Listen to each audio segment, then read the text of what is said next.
Ikiwa leo ni Oktoba 3 ya mwaka wa 2025, ninakualika katika mfululizo wa masomo ya kesha la asubuhi. Katika mwezi huu tumekuwa tukijifunza mada kuisemayo mwinue Yesu juu kama kichwa cha kanisa. Leo tunaenda kuiangazia mada nzuri inayosema Kristo anatukuzwa ndani ya watu wake. Mada hii imejengeka katika kitabu cha Injili kama ilivyoandikwa na Yohana, sura ya 16 aya 33. Maandiko yanasema, hayo nimewaambieni mpate kuwa na amani ndani yangu. Ulimwenguni mnayo dhiki, lakini jipeni moyo, mimi nimeushinda ulimwengu. Tuombe. Mtakatifu, mtakatifu, mtakatifu, Baba yetu na Mungu wetu ketie mahali pa siri juu mbinguni, jina lako takatifu litukuzwe sana. Asante kwa ajili ya asubuhi ya leo. Asante kwa ajili ya watoto wako wa kiume na wa kike, dada na kaka, watoto wadogo na wakubwa, wazee kwa vijana, wana wa kiume na binti zako wa kike. Sote kwa pamoja tunasema asante asubuhi ya leo. Nafasi ya pekee ambayo umetupatia, si kila mmoja ameipata, lakini sisi tunashukuru kwa neema yako. Nafasi ya pekee umetupatia kwa ajili ya kuendelea kujifanya kwa ajili ya utukufu wako. Tuko tayari kukutumikia. Tuko tayari kukaa katika nyua zako. Tufundishe kuyatenda mapenzi yako. Tusamehe dhambi zetu. Zaidi sana tembea nasi katika kila hatua tutakayopiga siku ya leo. Enda nasi tunapojifunza mada hii katika jina la Yesu. Amina. Kristo anatukuzwa ndani ya watu wake. Mwandishi anasema, Kristo hakushindwa wala kukata tamaa, na wafuasi wake wanapaswa kudhihirisha imani stahilifu kama yake. Wanapaswa kuishi kama alivyoishi na kufanya kazi kama alivyofanya, kwa sababu wanamtegemea yeye kama mtendaji mkuu. Ujasiri, nguvu na ustahimilivu ni lazima wawe navyo. Ingawa magumu yataleta vikwazo njiani mwao, kwa neema yake wanatakiwa kusonga mbele. Badala ya kulalamikia matatizo, wanatakiwa kuyashinda. Wanatakiwa wasiogope kitu na kuwa na matumaini kwa kila kitu. Kwa mnyororo wa dhahabu wa pendo lake lisilo kifani, Kristo angewafunga katika kiti cha enzi cha Mungu. Ni makusudi yake kuwa mvuto wa juu kabisa ulimwenguni, unaotokea katika chanzo cha nguvu zote uwe nao. Wanatakiwa kuwa na nguvu za kuushinda uovu, nguvu ambayo si dunia wala kifo wala kuzimu vinaweza kuishinda, nguvu itakayowawezesha wao kushinda kama Yesu alivyoshinda. Kristo alikusudia kuwa utaratibu huo wa mbinguni, mpango wa serikali ya mbinguni na ushirikiano wa uungu mbinguni vionekane katika kanisa lake hapa duniani. Hivyo basi, kupitia watu wake apokee utukufu mwingi. Kupitia kwao jua la haki litang'aa ulimwenguni katika fahari isiyofifia. Kristo ametoa nyenzo za kutosha kwa ajili ya kanisa lake, ili kwamba aweze kupokea matokeo makubwa ya utukufu kutoka kwa watu wake aliowanunua na kuwakomboa. Amewakirimia watu wake uwezo na baraka, ili waweze kuwakilisha utoshelevu wake. Kanisa lililokirimiwa haki ya Kristo ndilo ghala yake, ambapo utajiri wa rehema yake, neema yake na upendo wake vitaonekana kikamilifu katika eneo la mwisho.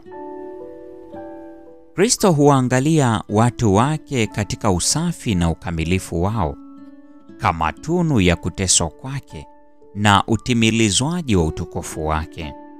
Kristo ni kiini kikuu cha mnurulisho wa utukufu wote. Kristo alikuwa amekamilisha kazi aliyopewa kufanya. Alimtukuza Mungu duniani. Alikuwa amelidhihirisha jina la Baba. alikuwa amesha wakusanya wale ambao wangeendeleza kazi yake miongoni mwa wanadamu. Kisha akasema, nami nimetukuzwa ndani yao. Wala mimi simo tena ulimwenguni, lakini hawa wamo ulimwenguni, nami naja kwako. Baba Mtakatifu, kwa jina lako ulilonipa walinde hawa, ili wawe na umoja kama sisi tulivyo. Hivyo katika lugha yake aliye na mamlaka ya Mungu, Kristo aliliweka kanisa lake teule mikononi mwa Baba. Kama kuhani mkuu, Kristo alifanya upatanisho kwa ajili ya watu wake. Kama mchungaji mwaminifu, alikusanya kondoo zake chini ya kivuli cha Mwenyezi Mungu katika kimbilio imara na la uhakika. Kwake kulibakia vita ya mwisho na Shetani, naye alitoka kwenda kukabiliana nayo. Tumaini la vizazi vyote, sura ile ya 73. Leo ni Oktoba 3, mada ikisema Kristo anatukuzwa ndani ya watu wake.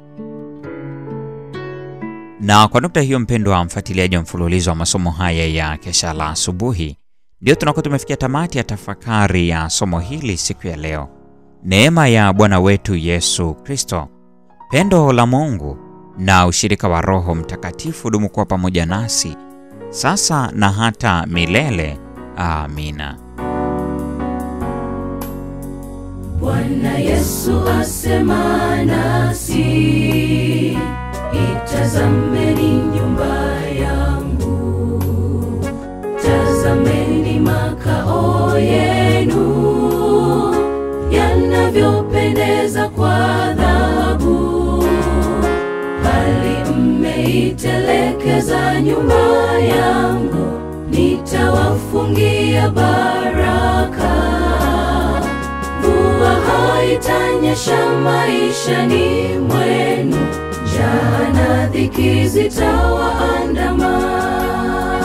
Bwana Yesu asema nasi, itazameni nyumba yangu, tazameni makao yenu yanavyopendeza kwa dhahabu, bali mmeitelekeza nyumba yangu, nitawafungia baraka. Mvua haitanyesha maishani mwenu, njaa na dhiki zitawaandama. Ni heri kujenga nyumba ya Bwana, ili aishi kati yetu. Atatubariki, atatuongoza, tukimjengea hekalu. Maana atakuwa kati yetu, mibaraka tutapata. Ni heri kujenga nyumba ya Bwana, ili aishi kati yetu. Atatubariki, atatuongoza, tukimjengea hekalu. Maana atakuwa kati yetu, mibaraka tutapata.